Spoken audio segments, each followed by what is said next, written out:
सबको जय मसीह की। मेरे ख्याल से मैसेज तो हो गया है, मिल गया है आप लोगों को। कितने लोगों ने रैप सुना संथाली में पहली बार? सुसमाचार वाला रैप कितने लोगों ने सुना? मुझे लग रहा था कि मार्टिन भाई अपने टीम के साथ आज डांस करेंगे यहाँ पर, लेकिन डांस नहीं किए। मैं सोच रहा था उनके साथ मैं भी आज नाचता। 2 दिन से मैं उसका गाना कम से कम दिन में 10 से 15 बार मैं सुन रहा हूँ। और अगर आप लोगों ने नहीं देखा है तो जरूर आप लोग भी देखिए। ओके। जिसु जिसु तो अड़ी मरांग गया है। हाँ, जिसु आमे मरांग गया, ऐसे ही है ना गीत जी। अभी याद नहीं हुआ है लेकिन हो जाएगा कुछ दिनों के बाद। और हम लोग कहीं परफॉर्म करेंगे तो हम लोग कोशिश करेंगे कि आपके समान एनर्जेटिक, मतलब हम भी डांस कर सके। और आज और लोग चौंके या नहीं, लेकिन मैं तो चौंक गया रैप सुन करके। और परमेश्वर ने आपको सचमुच में बहुत अच्छा वरदान दिया है और आप इसको इस्तेमाल कीजिए। और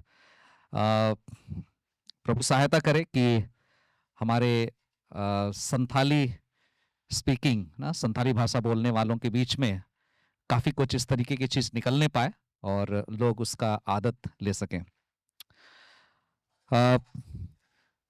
बड़ा दिन का संदेश हम लोग बहुत सुनते हैं, बहुत बार सुनते हैं। और अब तक 2-3 सालों से हम लोग लगातार अलग अलग लोगों से सुनते आए। जो लोग यहाँ पर इंटर्न के लिए रहते थे उनके द्वारा हम सुनते आए। और बस साधारण सा संदेश है, सिंपल सा संदेश है।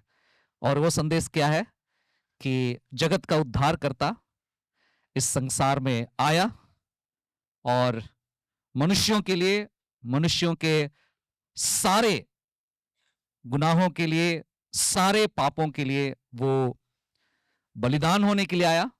एक्चुअल में जन्मदिन सबसे बड़ा दिन हम लोग बोलते हैं, लेकिन सबसे बड़ा दिन गुड फ्राइडे का दिन है, जिसके लिए वो इस संसार में मनुष्य बन करके जन्म लिया था। मैं आपसे पूछना चाहता हूं कि जब यीशु मसीह जन्म लिए और थोड़ा सा उसको समझ में आया होगा कि मेरे इस दुनिया में आने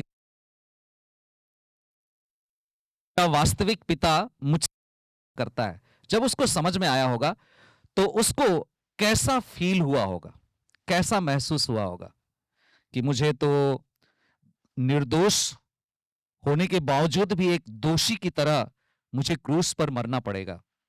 कैसा महसूस हुआ होगा जब उसको शुरुआत में पहली बार समझ में आया होगा? कैसा लगा होगा उसको? कोई आइडिया? नहीं? नहीं?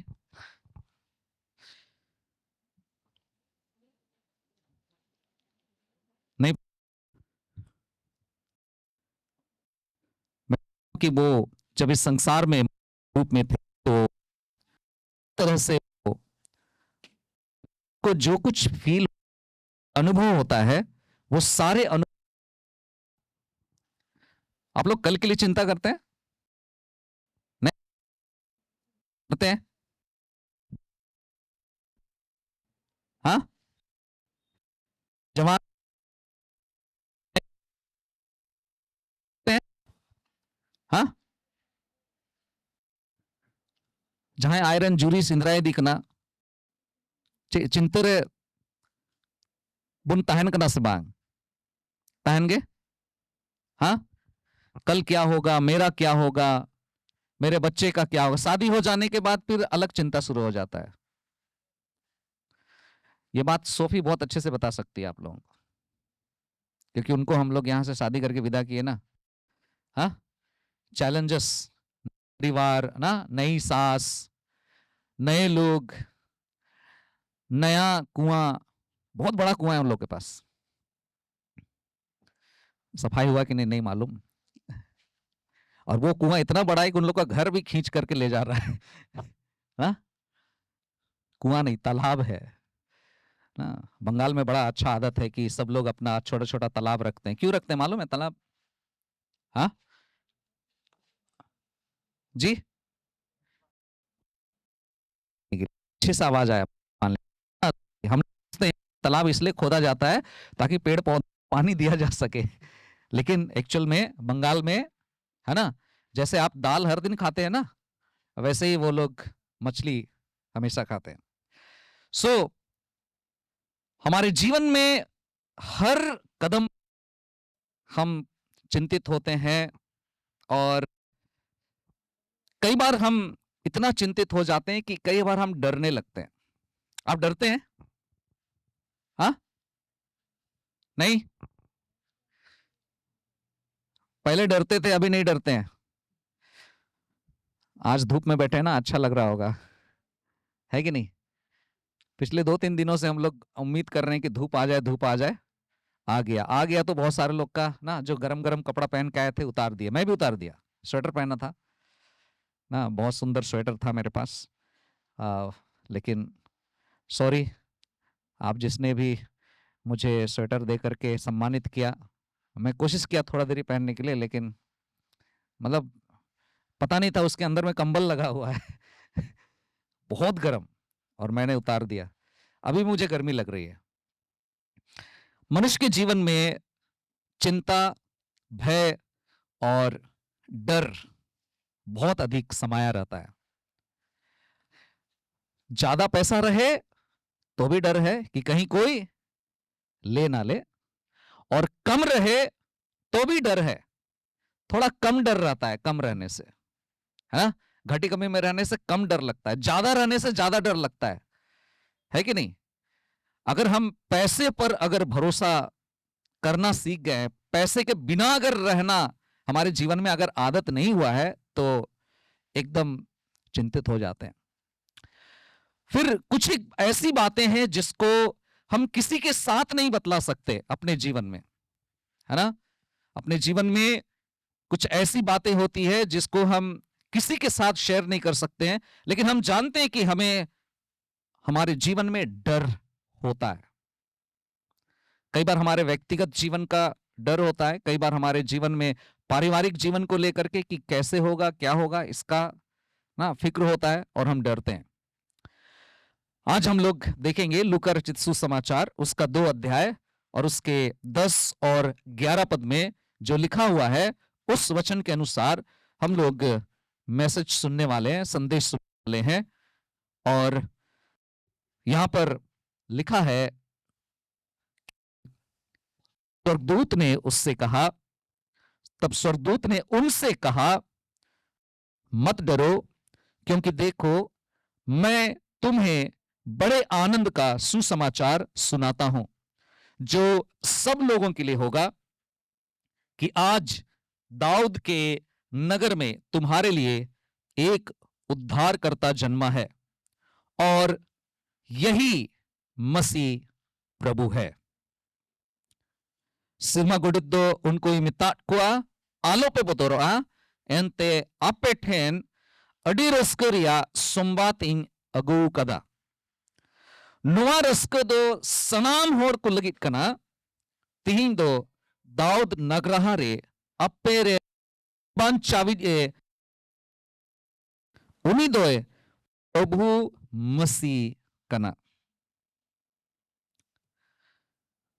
ये संदेश राजाओं को नहीं, ये संदेश धार्मिक अगुओं को नहीं, ये संदेश राजनीतिक नेताओं को नहीं, ये संदेश किसी अधिकारी को नहीं, बल्कि ये संदेश जब इस समय में बोला गया तो ये संदेश साधारण से चरवाहों के लिए बोला गया।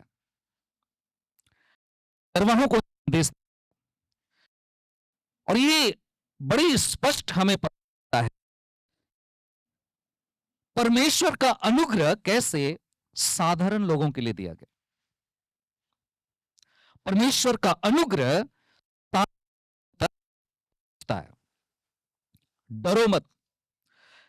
आज भय से भरे हुए इस संसार में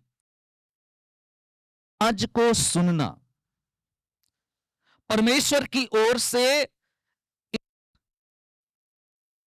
तो जानना कि मेरे लिए परमेश्वर ये कह रहा है कि मत डरो। हम सबके लिए परमेश्वर ये कह रहा है, हम जो शायद आर्थिक रूप से हो सकता है हम अपने संबंधों में शायद वो वो जो समर्पण है वो नहीं देख पा रहे हो सकता है इस वर्ष अपने कुछ खास और प्रिय लोगों के साथ जो हमारी दोस्ती संगति थी शायद वो टूट गया हो। शायद हम अपने प्रिय को, माता पिता रिश्तेदारों में से जो बहुत खास हैं, शायद अपने प्रियों को हमने खोया हो और हम भयभीत हों। हमें याद दिलाना चाहता है कि मेरी आवाज तुम्हारे लिए है, मेरी पुकार लिए। परमेश्वर का पहला शब्द डरो मत, ये सार्वजनिक रूप से खास है तो आपको मालूम होगा, क्योंकि मैं ऐसे लोगों से बात कर रहा हूं जो लोग बाइबल पढ़े हैं और बाइबल की कहानियों को अच्छी तरह से जानते हैं, मैं ऐसा मानता हूं। लगभग 4 तक जब मलाकी की पुस्तक को पढ़े बाद से रचित सुसमाचार में जब परमेश्वर लोगों से बातचीत करना शुरू करता है स्वर्गदूत के माध्यम तक, वहां पर खाली समय था। परमेश्वर ना तो किसी नबी के द्वारा, परमेश्वर डायरेक्टली किसी से बात किया, और इस 400 साल के बाद शुरू किया उसके साथ यही शब्द से बातचीत शुरू किया। इसके पहले उसने जकरिया और इलिशबा के साथ बात किया था जब यूहन्ना का जन्म होने वाला था, तो उससे भी यही कहा था। जब जकरिया डर गया, जकरिया याजक जब डर गया स्वर्गदूत को देखकर, तो संदेश यही आया, मत डरो। जब मरियम अपना कुछ काम कर रही थी और स्वर्गदूत आकर के उससे बात करता है और एकदम से डर जाता है,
आवाज को लोग सुनने के लिए शायद तरसते होंगे, लेकिन सबने अपने मन में यह ठान लिया होगा कि अब तो परमेश्वर हम लोगों से बात नहीं करेगा। तब परमेश्वर ने बात किया, दंड नहीं, डांट नहीं, बल्कि दिलासा दिया। आज हम अपने नौकरी में, आर्थिक स्थिति में, बीमारी में, मृत्यु में, समाज में, चाहे राजनीति माहौल में हम कैसी परिस्थिति में हैं, परमेश्वर हमारे जीवन के हर एक परिस्थिति में हमसे बात कर सकता है, और उसका पहला शब्द यही होगा, मत डर। याद रखिए, जहां यीशु आता है वहां डर को जाना पड़ता है। मैं आप सभी मसीही विश्वासियों से ये पूछना चाहता हूं, आपके जीवन में यीशु आया है कि आपके जीवन से सारी बातों की डर निकल गई है?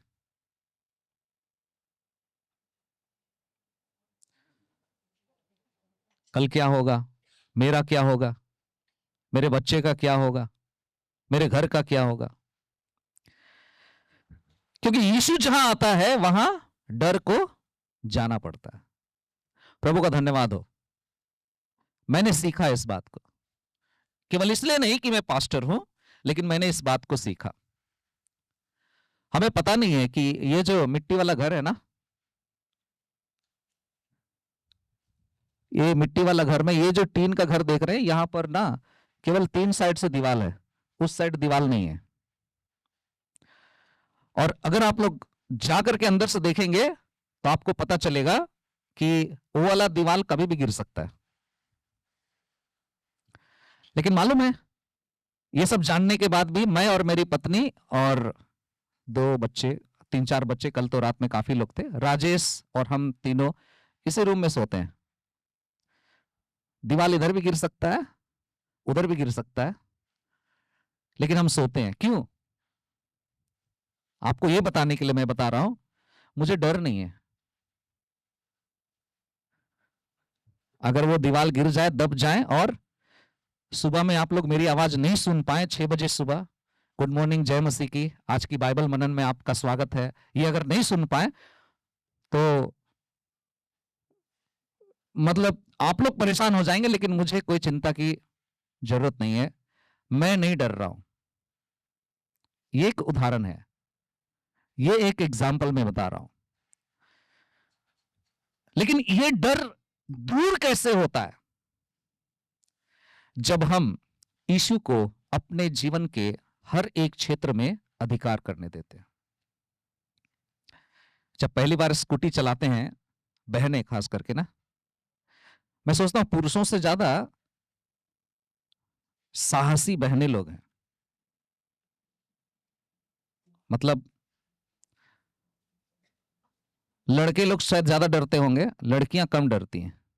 लड़कियां केवल बोलती हैं, कुछ हो जाएगा तो, स्लिप हो जाएंगे तो, ऐसा हो जाएगा तो, वो सही हो जाएगा। अगर उन लोगों को चलाते हुए देखेंगे ना, लड़के और लड़कियों को साथ में, तो लड़कियां ज्यादा तेज भगाती हैं स्कूटी। मैं इसलिए नहीं कह रहा हूं कि आप माताएं बाद में अपने बच्चों को बोले कि देखो पास्टर देख लिए हैं, तुम लोग इतना तेज मत चलाया करना। नहीं, वो जानते हैं नियंत्रण करना। हाँ, और जब चलाते हैं, चलते हैं, तो कभी कभार हो जाता है, बालू था, ब्रेक लगाया, स्लिप हो गया और हुरड़ हो गया, या फिर कुछ हो जाता है, और वो किसी के साथ भी हो सकता है। लेकिन जब हम कोई नई गाड़ी चलाते हैं तो डर रहता है ना जी। जब हम मसीह के साथ एक विश्वास का जीवन जीना शुरू करते हैं तो उसमें भी डर होता है ना। जब हम अपनी सैलरी का 10,000 रुपये हमने कमाया, पहली सैलरी हम पूरा पूरा चर्च में जाकर के दे देंगे। पहला फल किसका होना चाहिए? परमेश्वर का होना चाहिए। जब हम देने जाएंगे डर लगेगा, लेकिन विश्वास का जो आप कदम उठा रहे हैं उसमें हिम्मत है, दिख रहा है कि हम अपना पहला फल क्या कर रहे हैं, पहली कमाई हम कहां कर रहे हैं? परमेश्वर के भवन में, परमेश्वर के कार्य के लिए हम क्या कर दे रहे हैं? दे रहे हैं। परमेश्वर पूरा कर देगा। वो जो बात है परमेश्वर पूरा कर देगा। उस काम को करने के लिए हिम्मत चाहिए, हाँ? नहीं चाहिए? बड़ा दिन में बहुत खर्चा होता है ना। अगर आपने सोच के रखा है कि मेरे लिस्ट में 10 लोग हैं, 10 लोगों को हमें कुछ ना कुछ देना है, और जब देने के लिए आप हिसाब किताब लगाते हैं, अरे केवल 250 रुपया ही बच रहा है, 250 रुपया में कैसे पार होगा? लेकिन उस काम को करने के लिए हिम्मत करना भी परमेश्वर देखता है ना, कितनी बड़ी हिम्मत का काम आप कर रहे हैं। मैं सोचता हूं कि यर्दन नदी को बीच में सूखी भूमि बना देने का काम करना उतना ही बराबर है ये जो छोटे छोटे काम हम करते हैं परमेश्वर के लिए, उसको करना। लेकिन यीशु के होने से हम कुछ भी कर सकते हैं। मानते हैं इस बात को? हाँ, जीवन की परिस्थिति चाहे कुछ भी हो, हम ये जानते हैं कि यीशु आया है, इसलिए मेरे जीवन में डर को राज नहीं करना चाहिए, है ना। चाहे जीवन की किसी भी बात का हो, मेरे जीवन में डर को राज नहीं करना चाहिए। दूसरी खास बात इन दो पदों में होते हैं, वो है बड़े आनंद का समाचार मैं लाया हूं। मालूम है किनके लिए बड़े आनंद का समाचार लाया गया था? टूटे हुए संसार के लिए, बिखरे हुए संसार के लिए, जहां पर अशांति है, जहां पर अनिश्चितता है, जहां पर परिवार में तोड़फोड़ है, असमंजस है, जहां पर आर्थिक तंगी है, जहां पर चिंता है, ऐसे टूटे हुए संसार के लिए यह बड़े आनंद का समाचार आया था। बड़ी मुख्य बात है यहां पर समझने वाली। अगर आप टूटे नहीं है ना, अगर आप इस संसार में, अपने जीवन में अगर आप टूटेपन का एहसास नहीं किए हैं, तो आपको बड़े दिन का संदेश का कोई मतलब भी समझ में नहीं आएगा। कभी टूटे हैं आप? व्यक्तिगत जीवन को लेकर, पारिवारिक जीवन को लेकर, कल के बारे में सोचकर? याद रखिए, बड़े आनंद का समाचार प्रभु दिया था। याद रखिए, यह आनंद परिस्थितियों से नहीं, यह आनंद सुविधाओं से नहीं, बल्कि उद्धार से आता है। मनुष्य के जीवन में मनुष्य क्या सोचता है? अगर चीजें ठीक हो जाएगी तब हम गाना गाएंगे, तब हम दान चढ़ाएंगे, तब हम ये करेंगे, तब हम वो करेंगे। याद रखिए, हम परिस्थितियों, हमें क्या अच्छा लगता है हमारी सुविधाओं से, बल्कि जो आनंद है वो उद्धार से आता है। आप किस चीज में उद्धार ढूंढ रहे हैं? पोसारो थोबाम सिंद्रादा रस्क आमा जहां संगे मिट्टे संबंध बड़ी कांताम, कहीं उना संबंध जूत लेन खाए तो वे रस्क इंकवा उना थोबाम सिंद्रादा। आमा नौकरी उनारे प्रमोशन याम लिखा है तो वे रस्क मईकवा, कहीं ओंडे थो सिंद्रा बाम सिंद्रादा रस्क। मेरे प्रियो, कहीं आप पदोन्नति पर आनंद तो नहीं ढूंढ रहे हैं? सच्चा आनंद उद्धार में मिलता है। सवाल ये उठता है कि आपका उद्धार हुआ है? Are you saved? क्या बच गए हैं? क्योंकि जो पैसे में आनंद ढूंढ रहे हैं वो बचे नहीं है। लेकिन मुचाते रोड लगे इंदो इससे कर मेनखन हंडी रेगे उन्हीं दो रस्क सिंद्रायदा, लोट घुटू रेगे उन्हीं दो रस्क सिंद्रायदा, धरती रिया कमी रेगे उन्हीं दो रस्क सिंद्रायदा। उकाटे रस्कम सिंद्रायदा, उकाटा बांचावे में यामकदा चे ओंडे रस्कम सिंद्रायदा। जो छुटकारा प्रभु ने दिया है, क्या उसमें उस आनंद को आप पाने की कोशिश करते हैं? केवल उस दिन नहीं जिस दिन आपका उद्धार हुआ, लेकिन उस दिन की बात कर रहे हैं जो आज का दिन है, उस दिन की बात कर रहे हैं जो आने वाले 5 साल आप जिएंगे, उस दिन की बात कर रहे हैं जब तक यीशु मसीह नहीं आ जाता है, और आप तब भी उस दुनिया के सारे चीजों के बीच में आप उद्धार में ही संपूर्ण आनंद को ढूंढ रहे हो। कहां ढूंढ रहे हैं आप? यूहन्ना 15 अध्याय उसके 11 वचन में कहता है, मैंने ये बातें तुमसे इसलिए कही है कि मेरा आनंद तुम में बना रहे और तुम्हारा आनंद पूरा हो जाए। ठीक से सुनिएगा, मौज अंजम तबन पे इया रस्क जेमन आमरे बिनाव कान तहन और इंडे खान आमा रस्क जेमन पूरताम। हमारा आनंद कब पूरा होगा? बोलिए। चर्च हमारा आनंद कब पूरा होगा?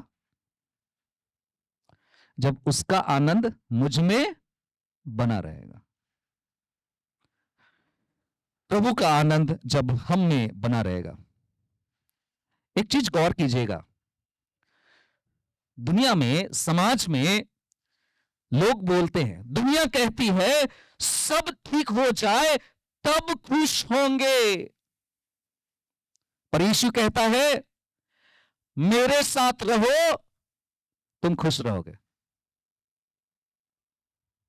चाहे हाथ टूट जाए, पैर टूट जाए, मर्डर हो जाए, सोना चोरी हो जाए, घर लूट जाए, परिवार बिखर जाए, मेरे साथ रहो और तुम खुश रहोगे। मेरे प्रियो, एक चीज समझ लीजिए, यीशु समस्या हटाने नहीं बल्कि समस्या के बीच आनंद देने आया था। यीशु समस्या हटाने नहीं बल्कि समस्या के बीच में आनंद देने आया था। यह बात अगर आप समझ जाएं तो मैं कहूंगा कि आप बड़े परिपक्व मसीही हैं। आज संसार में ऐसे मसीही लोग ज्यादा बढ़ गए हैं जिनका मानना है कि अगर समस्या दूर हो जाए तभी मसीह है, तभी हम सच्चे मसीह हैं, तभी हम भरपूरी से जी रहे हैं। नहीं, मैं प्रभु यीशु मसीह ने कहा मैं पिता और पुत्र के बीच में मेल कराने नहीं आया हूं, मैं पति पत्नी के बीच में मेल कराने नहीं आया हूं, बल्कि उनके बीच में क्या कराने आया हूं? बड़ी दर्द वाला सेंटेंस है, मालूम है क्या करने आया हूं? तलवार चलाने आया हूं।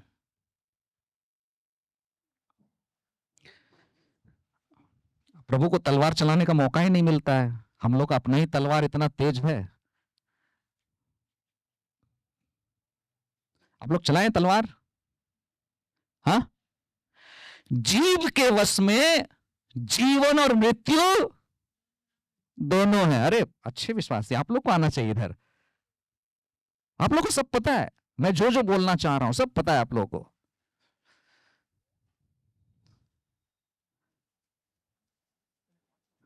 और हम भाई भाई, बहन बहन, माता पिता, पति पत्नी चूकते नहीं है बोलने में, है ना? अच्छा, मुझे ऐसा बोला है, मुझे ऐसे बोलिए, ठीक है।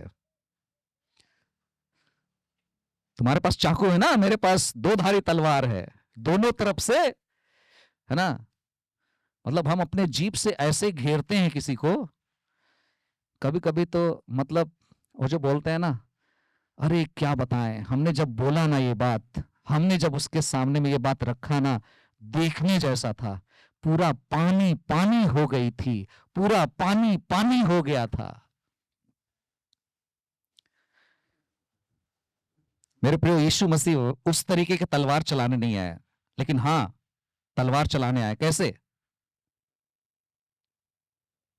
अगर मैं अविश्वासी के समान व्यवहार करता हूं, परमेश्वर के अनुग्रह में रहने के बाद भी अगर अविश्वासी की तरह मैं जीवन बिताता हूं, तो हो सकता है मैं और मेरी पत्नी के बीच में झगड़े होंगे, क्योंकि वो प्रभु का भय मानती है,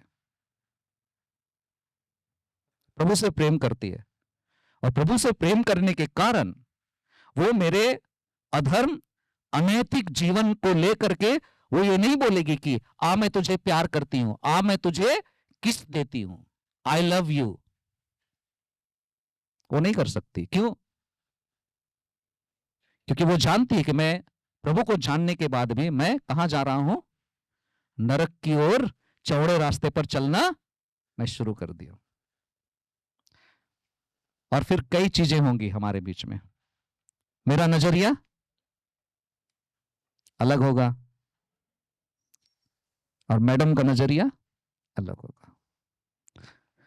किसी भी चीज को मैं देखूंगा, खूब गुस्सा आएगा ना, पटकूंगा इधर उधर, वो आएगी बगल से इधर से होकर के चली जाएगी। हाँ, तुम्ही मालिक हो, तुम्हारा घर है, जो तोड़ना है तोड़ो, जो पटकना है पटको। हाँ, लेकिन अगर वो भी अविश्वासी हो गई तो फिर है ना, उसके पास जो गमले वमले हैं ना, वो सब भी तोड़ना शुरू कर देगी वो।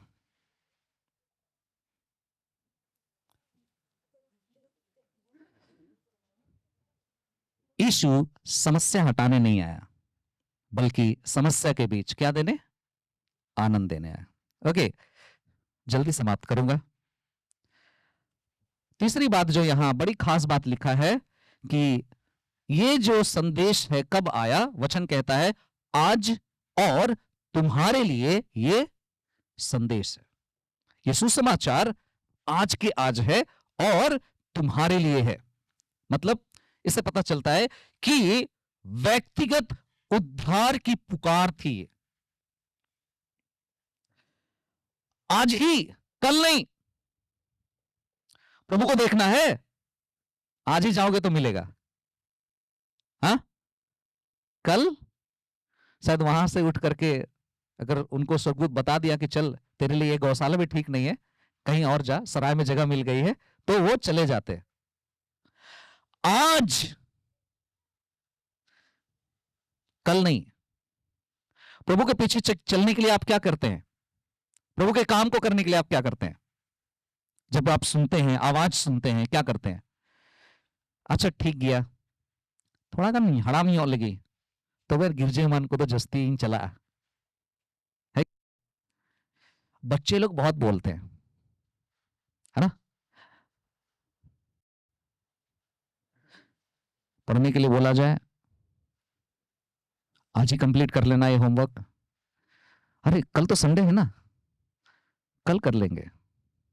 कल संडे आ जाता है, मस्ती कर लिए, उसके बाद सुबह सुबह याद आता है, जब रूटीन देख करके कॉपी भरते हैं ना, तब याद आता है। और फिर एक तरफ नाश्ता और एक तरफ होमवर्क। कभी कभी इन्हीं बच्चों की तरह हम लोग भी करते हैं, बड़े लोग। मानते हैं आप इस बात को? हाँ, प्रभु आवाज दे रहा है, प्रभु ने कुछ कहा कि तुम्हें ये कर लेना चाहिए, ऐसा कर लेना चाहिए, हम क्या बोलते हैं? आज नहीं, अच्छा ठीक है जब समय होगा तब, अच्छा ठीक है कुछ ठीक ठाक हो जाएगा उसके बाद। उद्धार का जो संदेश है वो व्यक्तिगत संदेश है, और वो आज के आज ही। अगर आज आप वचन को सुन रहे हैं, आज आपके जीवन में पवित्र आत्मा बात कर रहा है, तो आपको आज ही अपने जीवन को क्या करना चाहिए? सौंपना चाहिए। फिर कहता है तुम्हारे लिए, आपके मम्मी के लिए नहीं, आपके मामा मामी के लिए नहीं। अगर आपके जीवन में कुछ चीजें गड़बड़ चल रही है तो आपके लिए यह संदेश है, तुम्हारे लिए, किसी और के लिए नहीं है। दूसरा कुरिन्थियों 6 अध्याय 2 पद में हम पाते हैं, वहां लिखा है क्योंकि वह तो कहता है अपनी प्रसन्नता के समय में मैंने तेरी सुन ली और उद्धार के दिन मैंने तेरी सहायता की। देखो अभी वो प्रसन्नता का समय है, देखो अभी वो उद्धार का दिन है। मत्ती 1 का 21 में लिखा है वह पुत्र जनेगी और तू उसका नाम यीशु रखना, क्योंकि वह अपने लोगों का उनके पापों से उद्धार करेगा। एक सवाल मैं पूछना चाहता हूं आप सबसे, क्या यीशु केवल क्रिसमस के दिन के लिए आया? हाँ, नहीं। क्या यीशु मसीह का मुख्य विषय केवल क्रिसमस है, अन्य दिनों में नहीं है? है, अन्य दिनों में भी उतना ही जरूरी है जितना आज के दिन में। याद रखिए, यीशु केवल क्रिसमस का विषय नहीं है, यह मेरे जीवन का उद्धार करता है। हमें से हर एक को मालूम होना चाहिए यह मेरे जीवन का उद्धार करता है। चौथी बात जो हम यहां पाते हैं, वचन कहता है कि उसका नाम क्या था? 3 नाम यहां बताए गए हैं। वो उद्धार करता है, उद्धार करता जन्मा है, और फिर कहा गया यही मसीह प्रभु है। प्रभु यीशु मसीह की पूर्ण पहचान यही है।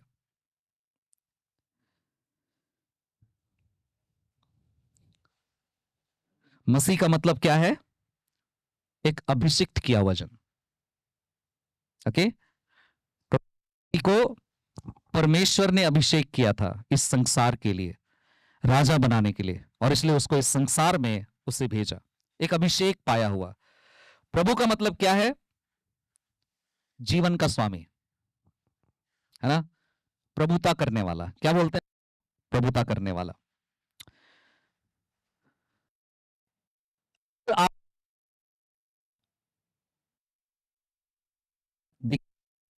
क्या बोलते हैं? प्रभु को प्रभु का हाँ है?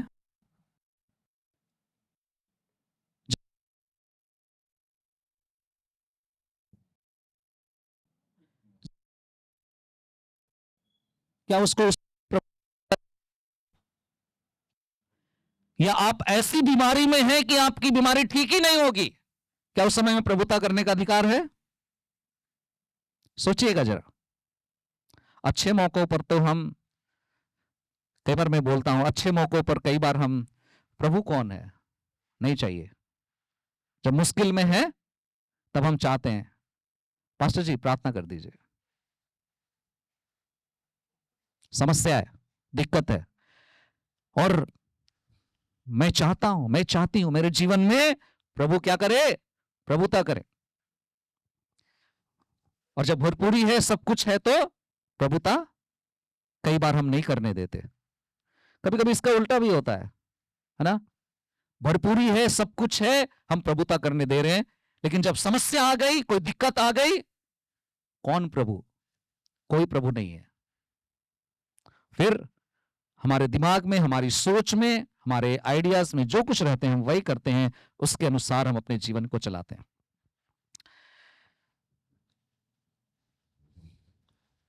तीसरी और महत्वपूर्ण बात, उद्धारकर्ता। प्रभु यीशु मसीह के नाम में हम पाते हैं उद्धारकर्ता। उद्धारकर्ता प्रभु यीशु मसीह है, कोई नई बात नहीं है, हम लोग बार बार सुन रहे हैं, है ना? पाप से छुड़ाने वाला। उद्धारकर्ता शब्द से हमें पता चलता है जो बलिदान हुआ। प्रभु यीशु मसीह ने बहुत आश्चर्य कर्म किए ना? कितने आश्चर्य कर्म किए थे? कोई गिनती नहीं है। कभी गिनती किए हैं? नहीं। लेकिन हाँ, कुछ एक याद है। प्रभु यीशु मसीह जो मनुष्य नहीं कर सकता ऐसा काम किया। कौन कौन सा काम किया? पानी पर चला, मनुष्य चल सकता है क्या? नहीं। मुर्दों को जिलाया, एक एक नहीं, कई मुर्दों को जिलाया। क्या मनुष्य ऐसा कर सकता है? नहीं। उसने दुष्टात्माओं को निकाला, है ना? 5 रोटी 2 मछली से कितनी बड़ी भीड़ को, 5,000 की भीड़ को उसने खिलाया। और जो शिक्षा दिया, जो उपदेश दिए, लोगों को अट्रैक्ट करने वाला संदेश था। कभी बीज बोने वाले का दृष्टांत, है ना? तो कभी कुछ ना कुछ वो बोलते थे, और जब वो बोलते थे भीड़ इकट्ठी हो जाती थी, और वो भीड़ सुनती थी कि यीशु कौन है, क्या है, सब सुनते थे। मतलब उसके जितने भी कार्य थे, उनका प्रचार, उनके आश्चर्य कर्म, ये सब कुछ थे। लेकिन इन सारे चीजों के द्वारा यीशु मसीह एक उद्धारकर्ता बन गया, यह साबित नहीं हो सकता था। उसने मुर्दों को जिलाया, जिलाने के काम करने के द्वारा वो एक उद्धारकर्ता बनेगा, ये नहीं हो पाया। अंधों को आंखें दी, देखने लगे, चंगाई हुआ, चमत्कार हुआ। इसमें से कोई भी बात उसको उद्धारकर्ता के रूप में साबित नहीं किया। केवल एक चीज,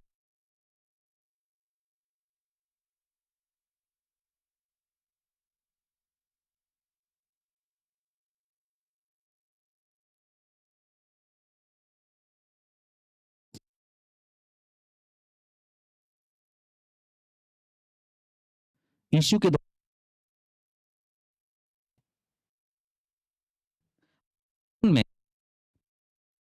बलिदान बहुत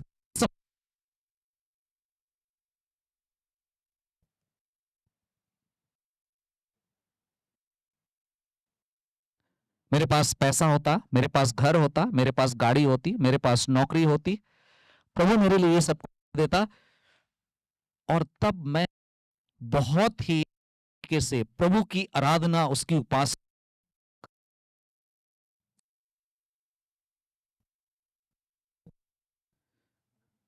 बड़ी जरूरत की बात यह है कि यीशु मसीह को अपने जीवन में उद्धारकर्ता के रूप में अपना, क्योंकि यीशु मसीह का बलिदान ही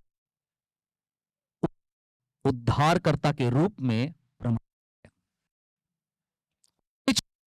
हम में चाहे कितने भी हमारे भी असमंजस की परिस्थिति, अस्थिरता हो, गपाचे हुआ, मियांचे हुआ,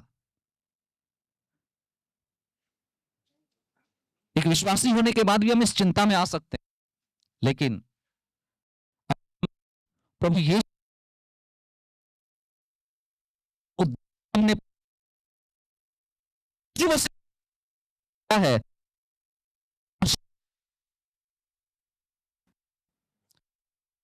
भाग्य उसी बलिदान को,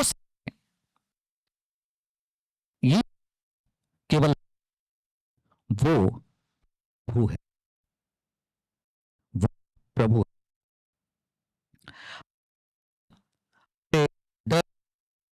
यीशु। जीवन में हमारे खालीपन का उत्तर यीशु है, हमारे जीवन में पाप का उत्तर यीशु है, भविष्य का उत्तर यीशु है, अनिश्चितता का उत्तर यीशु है। और इसलिए उसने कहा, डरो मत, आज तुम्हारे लिए उद्धारकर्ता जन्मा है। यदि आज आप में से कोई किसी भी प्रकार के डर, चिंता, भय, अशांति, किसी भी बात से अगर आप गुजर रहे हैं, तो यीशु आपसे कह रहा है, मत डरें, मैं तुम्हें वो शांति दूंगा जो संसार नहीं दे सकता। मैं ऐसी शांति दूंगा जो युगान युग तक तुम्हारे जीवन के लिए बना रहेगा। अगर आज यहां कोई ऐसा है जो अपने जीवन में उद्धार को नहीं समझ पाए हैं, उद्धार पाना चाहते हैं, प्रभु के साथ एक नए रिश्ते को मजबूत करना चाहते हैं, तीन जदी जहां इन्होंने अपे मिना पे मैंने कान बंचाओ दो चेक कना बंचाओ चिकाते न्याम दाड़े किया, तबे जिसु तिहिंग आमे हो आम कना, आपको बुला रहा है। यीशु जानता है, यीशु जानता है आपकी स्थिति क्या है। आप अपने व्यक्तिगत जीवन में कहां पर हैं, एक एक बात को जानता है। आप भले मुझसे छुपा सकते हैं, आप भले अपने जीवन साथी से छुपा सकते हैं, आप भले अपने भाई बहनों के साथ आप छिपा सकते हैं, लेकिन यीशु यहां बैठे हर एक के दिल को, हर एक के हृदय को जानता है कि आप इस समय वास्तव में उसके साथ कहां पर है। वो आपको अपना रहा है, वो आपको अपनाना चाहता है, आप जैसे भी हैं आपको अपनाना चाहता है। उसने सताने वाले शाऊल को भी अपनाया, उसने राहाब वेश्या को भी अपनाया, उसने पापी चुंगी लेने वाले मत्ती को भी अपनाया, और वो आज मुझे भी अपनाना चाहता है, हम सबको अपनाना चाहता है। लेकिन एक शर्त रखता है, और वो शर्त यह है कि क्या तुम मुझे अपने जीवन में प्रभु मानना चाहते हो? क्या तुम मुझे अपने जीवन की सारी बातों में, चाहे खुश का माहौल हो चाहे तकलीफ का माहौल हो, क्या तुम मुझे हर परिस्थिति में मुझे अपना प्रभु बनाना चाहते हो या नहीं? अंत में एक वचन है जो पढ़ करके हम समाप्त करेंगे। रोमियो 15 अध्याय उसका 13 वचन में लिखा है, परमेश्वर जो आशा का दाता है तुम्हें विश्वास करने में सब प्रकार के आनंद और शांति से परिपूर्ण करे कि पवित्र आत्मा की सामर्थ्य से तुम्हारी आशा बढ़ती जाए। आज इस 2025 वर्ष के बड़े दिन के अवसर पर मैं प्रभु के दास होने के नाते आपको यह आश्वासन देना चाहता हूं कि मसीह की आशा विश्वास करने वालों के लिए कभी समाप्त नहीं होगी। अगर आपने प्रभु पर भरोसा किया है, प्रभु को अपना जीवन सौंपा है, प्रभु आपको संभालेगा, आपके अंदर के डर को दूर करेगा और आनंद से भरा हुआ जीवन आप जीने पाएंगे। पवित्र आत्मा की सामर्थ्य से आपकी आशा बढ़ती जाएगी। यह इस वर्ष का आपके लिए बड़ी आशीष है, बड़ी प्रतिज्ञा है। प्रभु आप सबको बड़ी आशीष दे। आइए हम प्रार्थना करेंगे। प्रभु यीशु मसीह, आज मैं अपने डर को आपके पास लाता हूं, चाहे वो व्यक्तिगत जीवन का हो, पारिवारिक जीवन का हो, या फिर कलीसियाई जीवन का हो। प्रभु चाहे वो भौतिक क्षेत्र में हो, सामाजिक क्षेत्र में हो या राजनीतिक क्षेत्र में हो। प्रभु आज हम में से प्रत्येक जन प्रभु आपको आमंत्रित करना चाहते हैं। हम में से प्रत्येक के डर और भय को दूर करें, अपनी शांति से भरें और हम भी आप हमसे जो आवाज सुनते हैं उसके लिए हम सकें,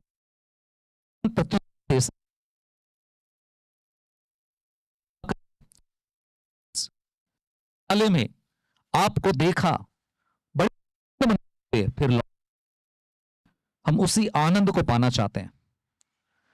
हमारे चारों ओर परिस्थिति चाहे कितनी भी गंदी क्यों ना हो, कितना भी अनिश्चित क्यों ना हो, प्रभु आपके द्वारा हम आप में उस उद्धार के आनंद को प्राप्त कर सकें, उसमें बढ़ने पाए।